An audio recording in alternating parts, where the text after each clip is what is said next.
শাকিব খানের প্রিন্স অথবা সিয়াম আহমেদের রাক্ষস এই দুইটা মুভি থেকে যে কোনো একটা মুভি বরবাদ মুভির রেকর্ড অতিক্রম করুক সেটাই আমি চাই। এই কথাটা বললেন বরবাদ মুভিরই পরিচালক হৃদয় ভাই।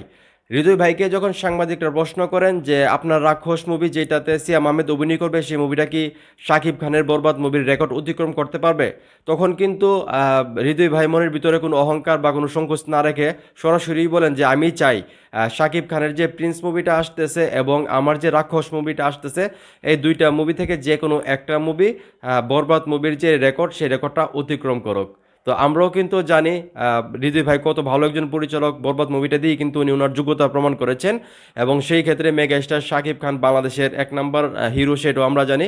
শাকিব খান মুভি করা মানেই ব্লকবাস্টার, সেই জায়গা থেকে হৃদয় ভাই আবারও সিয়াম আহমেদের সঙ্গে রাক্ষস মুভিটি করতেছে।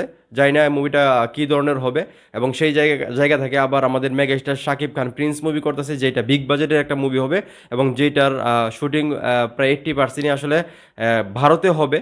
তো সেই জায়গা থেকে দেখার বিষয় আসলে রাক্ষস মুভিটা এবং প্রিন্স মুভিটা কীরকম হয়। আমরা তো যারা সাকিবিয়ান আছি আমরা আশা করি যে প্রিন্স মুভিটা অবশ্যই বরবাদ মুভির রেকর্ড ভাঙবে। এবার দেখার বিষয় রাক্ষস মুভিটাও বাংলাদেশের মার্কেট থেকে কত টাকা ইনকাম করতে পারে। তো এখন এই মুহূর্তে যারা আমার এই ভিডিও দেখতেছেন, সিয়াম আহমেদের রাক্ষস নাকি মেগাস্টার শাকিব খানের প্রিন্স, কোন মুভিটা বরবাদ মুভির রেকর্ড ভাঙতে পারে বলে আপনাদের মনে হয় সেটা অবশ্যই কমেন্ট করে জানাবেন। ভিডিওটা ভালো লাগলে অবশ্যই শেয়ার করবেন।